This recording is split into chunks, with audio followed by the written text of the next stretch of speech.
High guys, welcome back to the channel. ಮೊದಲನೇದಾಗಿ ನಮ್ಮ phenomenal one ಏಜೆ style ಅವರ ಬಗ್ಗೆ ಮಾತಾಡೋದಾದ್ರೆ, ರೀಸೆಂಟ್ ಆಗಿ ನಮ್ಮ ಏಜೆ ಸ್ಟೈಲ್ ಅವರ ಟ್ವಿಟರ್ ಅಕೌಂಟ್ ಇಂದ ವಿಚಿತ್ರವಾದ ಟ್ವೀಟ್ಸ್ ಗಳು ನಮಗೆ ನೋಡೋದಕ್ಕೆ ಸಿಗುತ್ತೆ. ನಿಜವಾಗ್ಲೂ ಅದನ್ನ ನೋಡಿ ಫ್ಯಾನ್ಸ್ ಗಳೆಲ್ಲರೂ ಕೂಡ ಇದೇನಾಗಿದೆ ಗುರು ಏಜೆ ಸ್ಟೈಲ್ಗೆ ಅಂತ ಮಾತಾಡೋದಕ್ಕೆ ಶುರು ಮಾಡ್ತಾರೆ. ಏನೇನೋ ಕೆಟ್ಟದಾಗೆಲ್ಲ ನಮ್ಮ ಏಜೆ ಸ್ಟೈಲ್ ಅವರು ಟ್ವೀಟ್ ಮಾಡ್ತಾ ಇರ್ತಾರೆ. ಸೂಪರ್ ಸ್ಟಾರ್ಸ್ ಗಳ ಟ್ವೀಟ್ಗೆ ಕೆಟ್ಟದಾಗೆಲ್ಲ ರಿಪ್ಲೈನು ಕೂಡ ಮಾಡ್ತಾ ಇರ್ತಾರೆ. ಇದಾದ್ಮೇಲೆ ನಮ್ಮ ಏಜೆ ಸ್ಟೈಲ್ ಅವರೇ ಒಂದು ವಿಡಿಯೋ ಮಾಡಿ ತಿಳಿಸ್ಬೇಕಾಗುತ್ತೆ, ನನ್ನ ಟ್ವಿಟರ್ ಅಕೌಂಟು ಹ್ಯಾಕ್ ಆಗಿತ್ತು. ಅಂದ್ರೆ ರೀಸೆಂಟ್ ಆಗಿ ನನ್ನ ಮೊಬೈಲ್ ಇಂದ ನನ್ನ ಸಿಮ್ ಕಳೆದೋಯ್ತು ಅಂಡ್ ಅದನ್ನ ಯಾರೋ ಒಬ್ರು ಕತ್ಕೊಂಡೋಗಿ ಅದರಿಂದ ನನ್ನ ಎಲ್ಲ ಸೋಷಿಯಲ್ ಮೀಡಿಯಾನು ಕೂಡ ಹ್ಯಾಕ್ ಮಾಡ್ಕೊಂಡಿದ್ದಾರೆ. ಈಗ ನಾನು ನನ್ನ ಸೋಷಿಯಲ್ ಮೀಡಿಯಾನ ಯೂಸ್ ಮಾಡ್ತಾ ಇಲ್ಲ ಅಂತ ನಮ್ಮ ಏಜೆ ಸ್ಟೈಲ್ ಅವರೇ ಅಫಿಷಿಯಲ್ ಆಗಿ ತಿಳಿಸಿದ್ದಾರೆ. ನಿಜವಾಗ್ಲೂ ಗೈಸ್, ಸಿಮ್ನೆ ಕಳ್ಕೊಬಿಟ್ಟಿದ್ದಾರಂತೆ ನಮ್ಮ ಏಜೆ ಸ್ಟೈಲ್ ಅವರು. ಅಂಡ್ ಈಗ ಅದಕ್ಕೆ ಅವ್ರು ಏನು ಕ್ರಮ ಕೈಗೊಳ್ಬೇಕು ಅದನ್ನೆಲ್ಲದನ್ನು ಕೂಡ ಕೈಗೊಂಡಿದ್ದಾರಂತೆ. ಸೊ ಎಲ್ಲರಿಗೂ ಕೂಡ ತಲೆ ಕೆಟ್ಟೋಗಿತ್ತು ಒಂದ್ ರೀತಿ, ಏಜೆ ಸ್ಟೈಲ್ ಅವ್ರಿಗೆ ಏನಾಯ್ತಪ್ಪ ಇದು ಈ ರೀತಿ ವಿಚಿತ್ರವಾದ ಟ್ವೀಟ್ಗಳನ್ನ ಮಾಡ್ತಾ ಇದಾರಲ್ಲ ಅಂತ.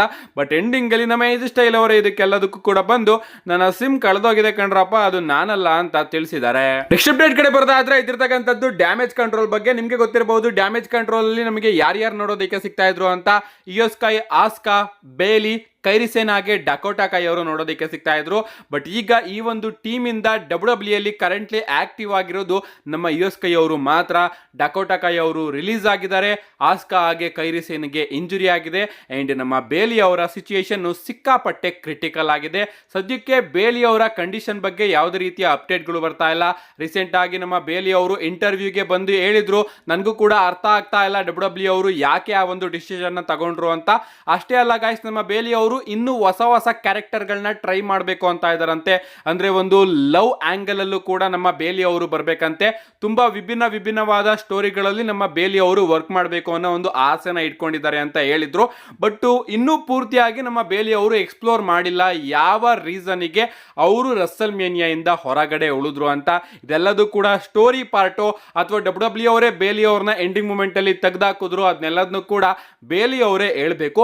ಅದಕ್ಕೋಸ್ಕರ ನಾನು ಕಾಯ್ತಾ ಇದ್ದೀನಿ. ಅದೆಲ್ಲದೂ ಕೂಡ ಮುಗಿದ್ಮೇಲೆ ಬೇಲಿ ಅವರ ಬಗ್ಗೆನೆ ಆ ಎಲ್ಲ ಡೀಟೇಲ್ಸ್ ವಿಡಿಯೋನ ತಗೊಂಡ್ ಬರ್ತೀನಿ. ಸದ್ಯಕ್ಕೆ ಡ್ಯಾಮೇಜ್ ಕಂಟ್ರೋಲ್ ಅನ್ನೋ ಒಂದು ಟೀಮ್ ಅಲ್ಲಿ ಈಗ ಇರೋದು ನಮ್ಮ ಇಯೋಸ್ಕೈ ಅವರು ಮಾತ್ರ. ನೆಕ್ಸ್ಟ್ ಅಪ್ಡೇಟ್ ಕಡೆ ಬರೋದಾದ್ರೆ ಇದ್ದಿರ್ತಕ್ಕಂಥದ್ದು ನಮ್ಮ ಸಿಎಂ ಪಂಕ್ ಅವರ ಬಗ್ಗೆ. ರೀಸೆಂಟ್ ಆಗಿ ನಮ್ಮ ಸಿಎಂ ಪಂಕ್ ಅವರು ಒಂದು ಸ್ಟೇಟ್ಮೆಂಟ್ ಕೊಟ್ಟಿದ್ದಾರೆ. ಆ ಒಂದು ಸ್ಟೇಟ್ಮೆಂಟ್ ಏನಪ್ಪಾ ಅಂದ್ರೆ, ನಾನು ಖಂಡಿತವಾಗ್ಲೂ ಕೂಡ ರಸಲ್ ಮೇನಿಯಾನ ನೈಟ್ ಟು ಮೇನ್ ಇವೆಂಟ್ ಮಾಡ್ತೀನಿ ಅಂತ ನಮ್ಮ ಸಿಎಂ ಪಂಕ್ ಅವರು ಒಂದು ಸ್ಟೇಟ್ಮೆಂಟ್ ನ ಕೊಟ್ಟಿದ್ದಾರೆ. ಇಷ್ಟು ವರ್ಷ ನಮ್ಮ ಸಿಎಂ ಪಂಕ್ ಅವರ ಗುರಿ ಏನಾಗಿತ್ತಪ್ಪ ಅಂದ್ರೆ ರಸಲ್ ಮೇನಿಯಾನ ಮೈನ್ ಇವೆಂಟ್ ಮಾಡೋದು. ಬಟ್ ಅದನ್ನೇ ಡಬ್ಲ್ಯೂ ಅವರು ಸ್ಟೋರಿ ಆಗಿ ಕನ್ವರ್ಟ್ ಮಾಡಿ ಸಿಎಂ ಪಂಕ್ ಅವರಿಗೆ ಫೈನಲಿ ರಸಲ್ ಮೇನಿಯಾ 41 ನ ನೈಟ್ 1 ನ ಮೈನ್ ಇವೆಂಟ್ ಮಾಡೋದಕ್ಕೆ ಅವಕಾಶ ಕೊಡ್ತಾರೆ. ಬಟ್ ನಿಮ್ಗೆ ಗೊತ್ತಿರಬಹುದು, ನೈಟ್ 1 ಹಾಗೆ ನೈಟ್ 2 ಗೆ ಕಂಪೇರ್ ಮಾಡಿದ್ರೆ ನೈಟ್ 2 ನೇ ಮುಖ್ಯವಾದ ಮೈನ್ ಇವೆಂಟ್. ಅಂಡ್ ನಮ್ಮ ಸಿಎಂ ಪಂಕ್ ಅವರು ಇನ್ನೂ ಕೂಡ ಮುಖ್ಯವಾದ ಮೈನ್ ಇವೆಂಟ್ ಮಾಡೇ ಇಲ್ಲ. ಅಂಡ್ ಅದಕ್ಕೋಸ್ಕರ ಅವರು ಹೇಳ್ತಾರೆ, ನಾನು next year Russell mania night 2 ನ ಮೈನ್ ಇವೆಂಟ್ ಮಾಡೋದಕ್ಕೆ 100% ಟ್ರೈ ಮಾಡ್ತೀನಿ ಅಂತ. ಸೊ ನಮ್ಮ ಸಿಎಂ ಪಂಕ್ ಅವರು ನೈಟ್ 2 ನ ಮೇನ್ ಇವೆಂಟ್ ನ ಮಾಡೋದಕ್ಕೆ ಟ್ರೈ ಮಾಡ್ತಾ ಇದಾರೆ. ಅಂದ್ರೆ ಡಬ್ಲ್ಯೂ ಅವ್ರು ಏನಾದ್ರು ನೈಟ್ 2 ಅಲ್ಲಿ ಅವ್ರಿಗೆ ಏನಾದ್ರು ಅವಕಾಶನ ಕೊಟ್ರೆ, ಒಂದು ಅವರು ಕೋಡಿ ರೋಡ್ಸ್ ಅವ್ರನ್ನ ಫೇಸ್ ಮಾಡ್ತಾರೆ ಅಥವಾ ನಮ್ಮ ರೋಮನ್ ರೈನ್ಸ್ ಅವ್ರನ್ನ ಫೇಸ್ ಮಾಡ್ತಾರೆ.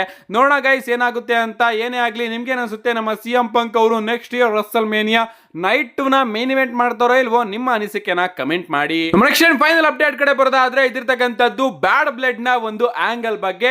ನಿಮ್ಗೆ ಗೊತ್ತಿರಬಹುದು, ಬ್ಯಾಡ್ ಬ್ಲಡ್ ಅಲ್ಲಿ ನಮಗೆ ಗಂತರ್ ಹಾಗೆ ಪ್ಯಾಟ್ ಮ್ಯಾಕಾಫಿ ಅವರ ನಡುವೆ ಒಂದು ಸಿಂಗಲ್ಸ್ ಮ್ಯಾಚ್ ನೋಡೋದಕ್ಕೆ ಸಿಗ್ತಾ ಇದೆ. ನಿಜವಾಗ್ಲೂ ಈ ಒಂದು ಮ್ಯಾಚ್ ಗೆ ನಾನಂತೂ ಸಿಕ್ಕಾಪಟ್ಟೆ ಇಂಟ್ರೆಸ್ಟಿಂಗ್ ಆಗಿ ಕಾಯ್ತಾ ಇದ್ದೀನಿ. ಈ ಒಂದು ಮ್ಯಾಚ್ ನ ನಮ್ಮ ಪ್ಯಾಟ್ ಮ್ಯಾಕಾಫಿ ಅವರೇ ಕೇಳಿ ಹಾಕಿಸ್ಕೊಂಡಿದ್ದಾರೆ. ಇದಾದ್ಮೇಲೆ ನಮ್ಮ ಗಂತರ್ ಅವರು ಕೂಡ ಪ್ಯಾಟ್ ಮ್ಯಾಕಾಫಿ ಅವ್ರನ್ನ ಸ್ಟುಪಿಡ್ ಅಂತ ಇದ್ದಾರೆ.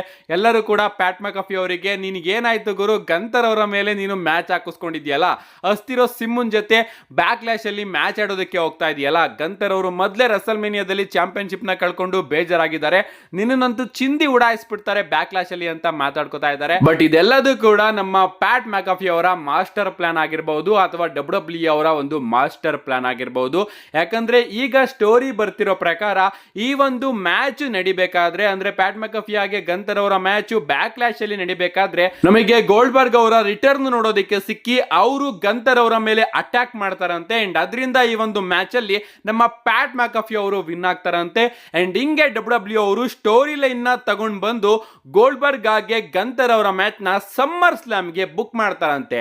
ಬ್ಯಾಕ್ ಲ್ಯಾಶ್ ಮುಗಿದ್ಮೇಲೆ ಸಮ್ಮರ್ ಸ್ಲಾಮ್ ಗೆ ಉಳಿಯೋದು 2 ತಿಂಗಳು ಗ್ಯಾಪ್ ಅಲ್ಲಿ ಡಬ್ಲ್ಯೂ ಅವರು ಆರಾಮಾಗಿ ಒಂದು ಐಕಾನಿಕ್ ಸ್ಟೋರಿ ಲೈನ್ ನ ಬುಕ್ ಮಾಡಬಹುದು ಗೋಲ್ಡ್ಬರ್ಗ್ ಅವರ ಲಾಸ್ಟ್ ಡಬ್ಲ್ಯೂ ಮ್ಯಾಚ್ ಗೆ. ಸೊ ಈ ರೀತಿ ಆದ್ರೆ ಸಿಕ್ಕಾಪಟ್ಟೆ ಚೆನ್ನಾಗಿರುತ್ತೆ. ಅಂಡ್ ಬ್ಯಾಕ್ ಲ್ಯಾಶ್ ಕೂಡ ಒಂದು ಬಿಗ್ ಇವೆಂಟ್ ಅಂತ ಅನ್ಸುತ್ತೆ. ಯಾವ ರೀತಿ ಎಡ್ಡಿ ಆಗಿ ಬ್ರಾಕ್ ಲೆಸ್ನರ್ ಅವರ ಮ್ಯಾಚ್ ಆಗ್ಬೇಕಾದ್ರೆ ಗೋಲ್ಡ್ಬರ್ಗ್ ಅವರು ಬಂದು ಬ್ರಾಕ್ ಲೆಸ್ನರ್ ಅವ್ರನ್ನ ಸೋಲ್ಸಿದ್ರು, ಅದೇ ರೀತಿ ಇಲ್ಲಿ ಪ್ಯಾಟ್ ಮ್ಯಾಕಫಿ ಆಗಿ ಗಂತರ್ ಅವರ ಮ್ಯಾಚ್ ಆಗ್ಬೇಕಾದ್ರೆ ಗೋಲ್ಡ್ಬರ್ಗ್ ಅವರು ಬಂದು ನಮ್ಮ ಗಂತರ್ ಅವ್ರನ್ನ ಸೋಲಿಸಬಹುದು. ಅಂಡ್ ಈಗ ನಮ್ಮ ಪ್ಯಾಟ್ ಮ್ಯಾಕಫಿ ಅವರು ತಾನೇ ಧೈರ್ಯ ಮಾಡಿ ಬರ್ತಿರೋದ್ರಿಂದ ಅವರು ಈ ಒಂದು ಮ್ಯಾಚ್ ಅಲ್ಲಿ ಸೋಲ್ತಾರೆ ಅನ್ನೋದು ನನಗೆ ಯಾಕೋ ಸಿಕ್ಕಾಪಟ್ಟೆ ಡೌಟ್ ಅಂತ ಅನಿಸ್ತಾ ಇದೆ. ಸೊ ಅದಕ್ಕೋಸ್ಕರ ಡಬ್ಲ್ಯೂ ಅವರು ಗಂತರ್ ಅವ್ರನ್ನ ಕ್ಲೀನ್ ಆಗಿ ಸೋಲಿಸ್ದಂಗೂ ಆಗ್ಬಾರ್ದು, ಪ್ಯಾಟ್ ಮ್ಯಾಕಫಿ ಅವರು ಸೋತಂಗೂ ಕೂಡ ಅನಿಸ್ಬಹುದು. ಅಂಡ್ ಅದರಿಂದ ಈ ಒಂದು ಆಂಗಲ್ ನ ತಗೊಂಡ್ ಬರ್ಬಹುದು. ನಿಮ್ಗೇನ್ ಅನ್ಸುತ್ತೆ ಗಾಯ್ಸ್, ಈ ರೀತಿ ಆಗುತ್ತಾ? ಬ್ಯಾಕ್ ಲ್ಯಾಶ್ ಅಲ್ಲಿ ಗೋಲ್ಡ್ಬರ್ಗ್ ಅವರ ರಿಟರ್ನ್ ನೋಡೋದಕ್ಕೆ ಸಿಗುತ್ತಾ? ನಿಮ್ಮ ಅನಿಸಿಕೆನ ಕಮೆಂಟ್ ಮಾಡಿ ಅಂತ ಹೇಳ್ತಾ see you guys in my next video.